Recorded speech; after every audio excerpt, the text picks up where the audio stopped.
কৃষ্ণ। শ্রীমদ্ ভগবদ গীতা যথাযথ ত্রয়োদশ অধ্যায় প্রকৃতি পুরুষ বিবেক যোগ, শ্লোক নাম্বার 3। আপনারা সবাই শ্রীমদ্ ভগবদ গীতা দেখুন। 3 নম্বর শ্লোক আমরা পাঠ করে শ্রবণ করব।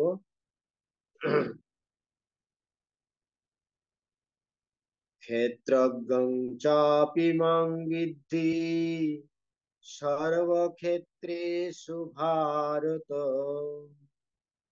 ক্ষেত্র ক্ষেত্রজ্ঞয়োর্জ্ঞানম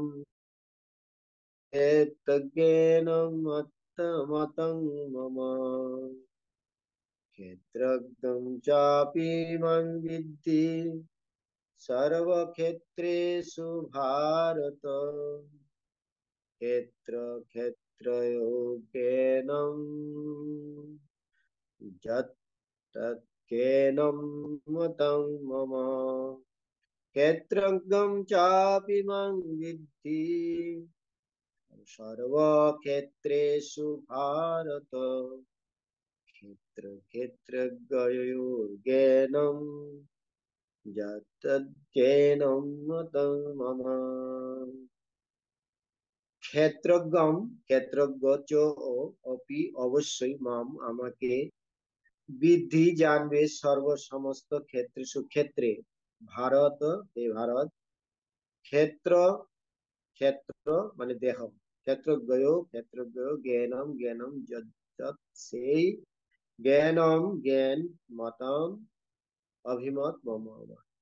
শ্রীল প্রভুপাদ গীতা অনুবাদ এবং প্রাঞ্জল তাৎপর্য। জগৎগুরু শ্রীল প্রভুপাদ কি জয়। হে ভারত, আমাকেও তুমি সমস্ত ক্ষেত্রের ক্ষেত্রজ্ঞ বলে জানবে এবং এই ক্ষেত্র ও তার জ্ঞেতা সম্বন্ধে অবগত হওয়াই হচ্ছে জ্ঞান, সেটি আমার অভিমত। তাৎপর্য: আমরা দেহ ও দেহের জ্ঞেতা, আত্মা ও পরমাত্মা সম্বন্ধে আলোচনা করার সময়ে 3টি বিষয়বস্তু দেখতে পাব। ভগবান,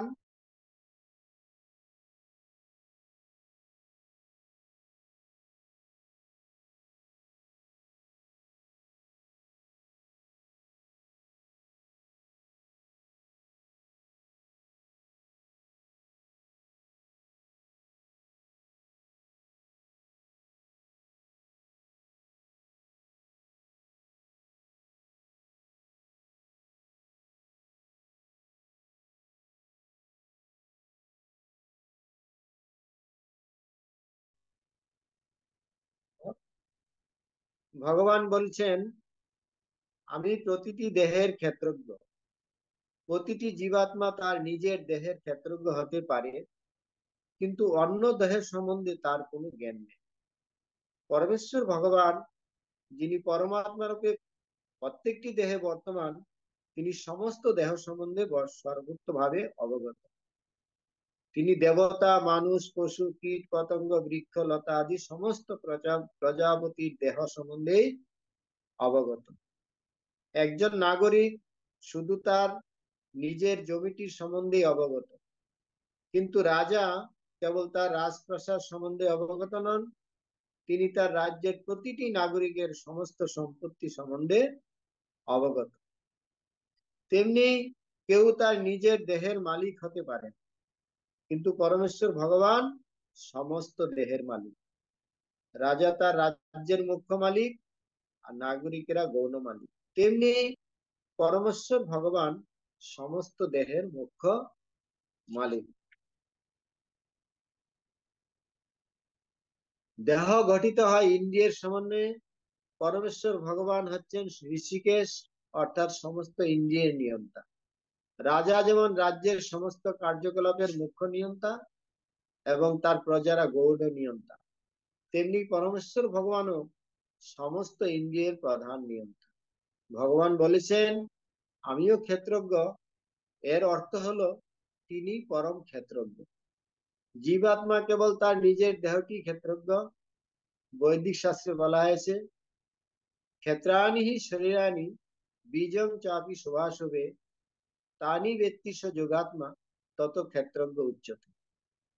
এই দেহকে বলা হয় ক্ষেত্র, এবং দেহের মধ্যে বাস করেন দেহের মালিক এবং পরমেশ্বর ভগবান, যিনি এই দেহ ও দেহের মালিক উভয়ই জানেন। তাই তাকে সমস্ত ক্ষেত্রের ক্ষেত্রজ্ঞ বলা হয়। ক্ষেত্রজ্ঞ ও ক্ষেত্রজ্ঞ পরম ক্ষেত্রজ্ঞ জ্ঞানের মধ্যে পার্থক্য নিরূপণ করা হয়েছে এই প্রকার: দেহের স্বরূপ, জীবাত্মার স্বরূপ, পরমাত্মার স্বরূপ সম্বন্ধে পূর্ণ অবগতি বৈদিক শাস্ত্র অনুসারে জ্ঞান বলে অভিহিত হয়ে থাকে। সেটি শ্রীকৃষ্ণের অভিমত। জীবাত্মা ও পরমাত্মাকে এক অথচ স্বতন্ত্র বলে বুঝতে পারাটাই হচ্ছে জ্ঞান। যিনি ক্ষেত্র ক্ষেত্রজ্ঞ সম্বন্ধে অবগত নন, তিনি যথার্থ জ্ঞান সম্পন্ন নন। প্রকৃতি পুরুষ উভয়ের পরম নিয়ন্তা পরম ক্ষেত্রজ্ঞ ঈশ্বর সম্বন্ধে আমাদের জানতে হবে। তিনি তিনের বিশেষত্ব সম্বন্ধে বিভ্রান্ত হওয়া উচিত নয়। ঠিক যেমন চিত্রকার চিত্র ও চিত্র অঙ্কনের ফলক সম্বন্ধে বিভ্রান্ত হওয়া উচিত নয়। কর্মক্ষেত্র রূপ এই জড় জগৎ হচ্ছে প্রকৃতি এবং তার ভোক্তা হচ্ছেন জীব। এই উভয়ের ঊর্ধ্বে পরম নিয়ন্তা হচ্ছেন পরমেশ্বর ভগবান। বৈদিক শাস্ত্রে শ্বেতশতর উপনিষদে একবারে বলা হয়েছে, ভোক্তা ভোগ্যং করি ভোক্তা ভোগ্যং করি তারং চত্মত্তা সর্বপ্রুক্তং ত্রিবিধং ব্রহ্মমেত। ব্রহ্মকে তিন ভাগে উপলব্ধি করা যায়। কর্মক্ষেত্র রূপে প্রকৃতি হচ্ছে ব্রহ্ম, জীব ও ব্রহ্ম সে জড় প্রকৃতিকে নিয়ন্ত্রণ করার চেষ্টা করছে, এবং এই উভয়ের নিয়ন্তাও ব্রহ্ম, কিন্তু তিনি প্রকৃত নিয়ন্তা। এই অধ্যায়ে বিশেষভাবে ব্যাখ্যা করা হয়েছে যে এই দুই ক্ষেত্রজ্ঞের মধ্যে একজন ভ্রান্ত, অপরজন অভ্রান্ত। একজন ঊর্ধ্বতন, অপরজন অধস্তন।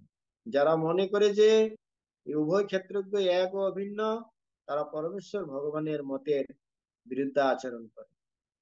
এখানে তিনি অতি স্পষ্টভাবে বলেছেন, আমিও ক্ষেত্রজ্ঞ। রজ্জুতে যার সর্বভ্রম হয় সে যথার্থ জ্ঞান সম্পন্ন নয়। ভিন্ন ভিন্ন দেহ আছে এবং সেই সমস্ত দেহে ভিন্ন ভিন্ন দেহী বা মালিক আছেন বা আত্মা আছেন।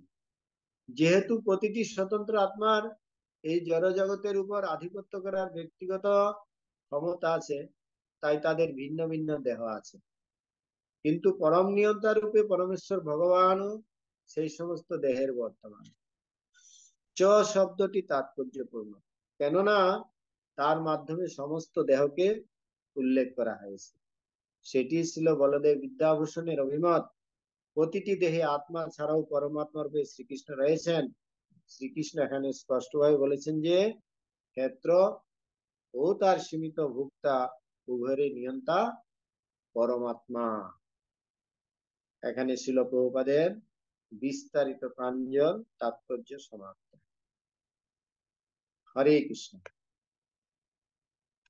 তো আমরা প্রথম এবং দ্বিতীয় শ্লোকে অর্জুনের প্রশ্ন এবং ভগবানের উত্তরের মাধ্যমে আমরা দুইটা জিনিস উপলব্ধি করেছি: ক্ষেত্র কি আর ক্ষেত্রজ্ঞ। ক্ষেত্র কি, যে এই দেহকে ক্ষেত্র বলা হয়। ক্ষেত্রজ্ঞ কি, এই দেহকে যিনি জানেন বা এই দেহের মধ্যে যিনি আছেন, আত্মা। আত্মাকে বলা হয় এই দেহের ক্ষেত্রজ্ঞ। এবং তৃতীয় নম্বর শ্লোকে আমরা যে আজকে অধ্যয়ন করছি, এখানে ভগবান বলছেন ভগবানও ক্ষেত্রজ্ঞ। এই দেহের যেরকম আত্মা ক্ষেত্রজ্ঞ, ভগবানও এই দেহের ক্ষেত্রজ্ঞ। কিন্তু ভগবান শুধু একটি দেহেরই ক্ষেত্রজ্ঞ নন। তিনি শুধু একটি দেহ সম্বন্ধেই জানেন না, তিনি সমস্ত 84 লক্ষ যোনিতে যত দেহ আছে বা ক্ষেত্র আছে, সমস্ত ক্ষেত্র সম্বন্ধে তিনি জানেন এবং সমস্ত জীব সম্বন্ধে তিনি অবগত।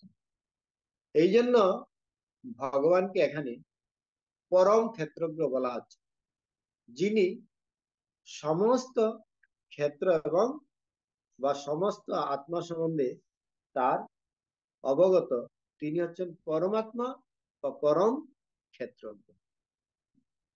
তাহলে এখানে আমাদের তিনটা জিনিস অবগত হলাম।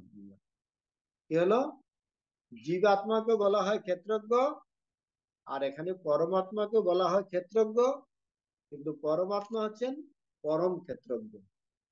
পরমাত্মাকে পরম ক্ষেত্রজ্ঞ কেন বলা হয়?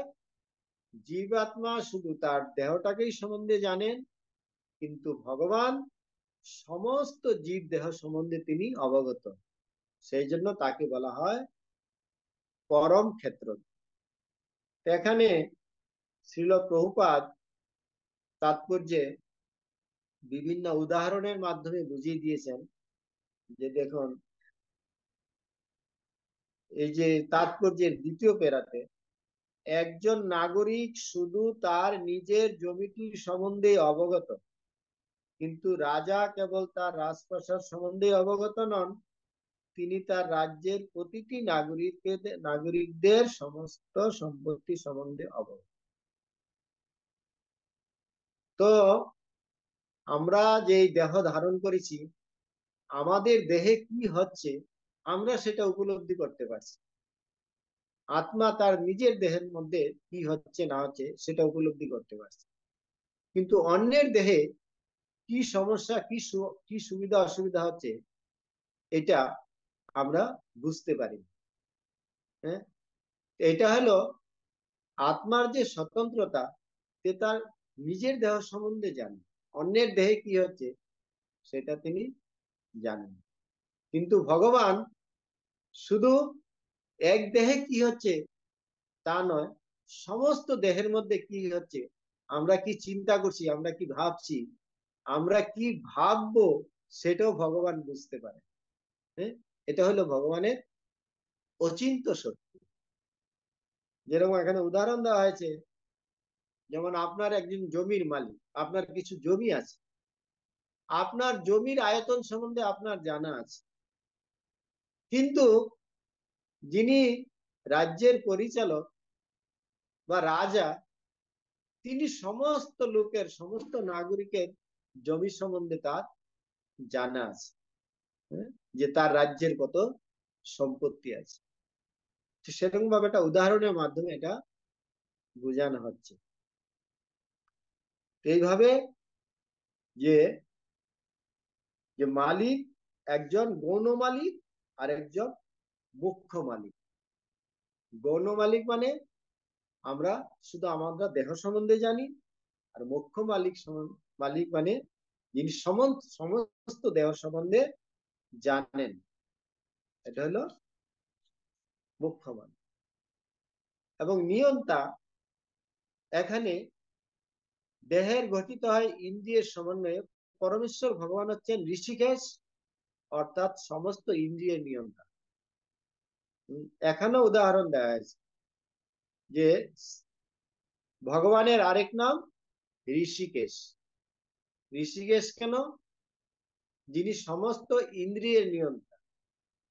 যেমন আমাদের মধ্যে যে ইন্দ্রিয়গুলো আছে, এই আমাদের ইন্দ্রিয়ের মাধ্যমে আমরা কিছুটা নিয়ন্ত্রণ করতে পারি, কিন্তু ভগবান সমস্ত ইন্দ্রিয়কে তিনি নিয়ন্ত্রণ করতে পারেন। এই জন্য তিনি হচ্ছেন সমস্ত ইন্দ্রিয়ের নিয়ন্তা। এই জন্য তাকে বলা হয় ঋষিকেশ। ঋষিকেশ মানে যিনি ঋষিক মানে ইন্দ্রিয়ের অধীশ্বর, যিনি সমস্ত ইন্দ্রিয়কে পরিচালনা করেন। সেই ক্ষেত্র পরমেশ্বর ভগবান হচ্ছেন পরম ক্ষেত্রজ্ঞ, অর্থাৎ তিনি পরম ক্ষেত্র। এখানে একটা শাস্ত্রের উদাহরণ দেওয়া হয়েছে যে ক্ষেত্রাণী শরীরাণী বীজং চাপি শোভাশুভে তানি ব্যক্তি স যোগাত্মা তত ক্ষেত্রজ্ঞ উচ্চতে। তাৎপর্য একটা শ্লোক আছে, একই রকম শ্লোক বিভিন্ন শাস্ত্রে বর্ণনা করা হয়েছে যে এই দেহকে বলা হয় ক্ষেত্র, এই দেহের মধ্যে বাস করেন দেহের মালিক পরমেশ্বর ভগবান। তাহলে আমাদের এই দেহে কয়টা আত্মা আছে? আমাদের দেহে কয়টা আত্মা আছে? দুটো আত্মা আছে। একটা একটা আত্মা হচ্ছে আমি আত্মা, আবার আমার আত্মার সাথে আরেকটি আছে পরমাত্মা। তাহলে আত্মা এবং পরমাত্মা, তাহলে দেহের মালিক কজন হলো? দেহের মালিক দুইজন। তাহলে আমি আমার দেহের মালিক, কিন্তু আমাকেও আরেকজন যিনি পরিচালনা করছেন তিনি হচ্ছেন পরম মালিক, পরমেশ্বর ভগবান, পরমাত্মা। আমরা কিন্তু সবকিছু সরাসরি ভাবে নিয়ন্ত্রণ করতে পারি না। যেমন আমাদের বাল্য অবস্থা থেকে আমাদের বার্ধক্য চলে আসছে, এটা আমরা নিয়ন্ত্রণ করতে পারি না। হম এটা আমরা নিয়ন্ত্রণ করতে পারি না। যদি আমরা আমাদের দেহকে নিয়ন্ত্রণ করছি, আমরা চলছি ফিরছি খাচ্ছি, আমরা রোগ ব্যাধি বিভিন্ন রকম সেবা শুশ্রূষা করছি, কিন্তু আমরা প্রকৃত আমাদের দেহকে আমরা নিয়ন্ত্রণ করতে পারি না। আমাদেরকে আরেকজন নিয়ন্ত্রণ করছে। এই জন্য আমরা কখনো পূর্ণ স্বতন্ত্র নয়, আমরা হচ্ছি ক্ষুদ্র স্বতন্ত্র। আমাদের স্বতন্ত্রতা আছে, সাময়িক স্বতন্ত্রতা আছে, কিন্তু পূর্ণ স্বতন্ত্রতা আমাদের নেই। পূর্ণ স্বতন্ত্র হচ্ছে পূর্ণ পুরুষোত্তম ভগবান শ্রীকৃষ্ণ। সেই জন্য তাকে বলা হয় পরম নিয়ন্তা। নিয়ন্তা, পরম নিয়ম। নিয়ন্তা মানে যেমন ঈশ্বর, ঈশ্বর কথার অর্থ হচ্ছে নিয়ন্তা। আর পরমেশ্বর হচ্ছে পরম নিয়ন্তা। এখানে উদাহরণ দেওয়া হয়েছে, যেমন এই জড়া প্রকৃতিতে যত জীব আছে, পশু পাখি কীট পতঙ্গ দেবতা, দেব দেবী, সমস্ত জীবের যিনি নিয়ন্তা তিনি হচ্ছেন পরম নিয়ন্তা, পরমেশ্বর ভগবান। এখানে বলছে প্রকৃতি আর পুরুষ উভয়ের পরম নিয়ন্তা, পরম ক্ষেত্রজ্ঞ ঈশ্বর সম্বন্ধে আমাদের জানতে হবে। তো আমাদের এখানে কয়টা জিনিস জানা হলো? যে একটা হলো আমরা এই দেহ সম্বন্ধে জানি, আর দেহের মধ্যে একজন মালিক আছেন, সে হচ্ছে আত্মা, আর এই আত্মার পাশে আরেকটি আত্মা আছে, সেটা হচ্ছে পরমাত্মা, পরমেশ্বর ভগবানের অংশ। এইভাবে ক্ষুদ্র নিয়ন্তা এবং পরম নিয়ন্তা, পরমেশ্বর ভগবানই হলেন জীবদেহের প্রকৃত মালিক ও নিয়ন্তা। এবার আমাদেরকে জানতে হবে যে আমাদের প্রকৃত স্বরূপ। যেমন আমাদের দেহ আছে, দেহটার স্বরূপ কি? দেহটার মধ্যে মূল জিনিস কি? সে হচ্ছে আত্মা। আত্মাটা আছে বলেই এই দেহটা পরিচালিত হচ্ছে। আমরা কথা বলছি, চলছি ফিরছি, নড়ছি, যা কিছু করছি কেন করছি? যেহেতু আমার মধ্যে আত্মা আছে। কিন্তু আত্মা যখন থাকবে না, দেহটা কিছুই করতে পারবে না। তাহলে এই দেহটার স্বরূপ হচ্ছে আত্মা। তাহলে দেহের স্বরূপ আত্মা, আর আত্মার স্বরূপ কি?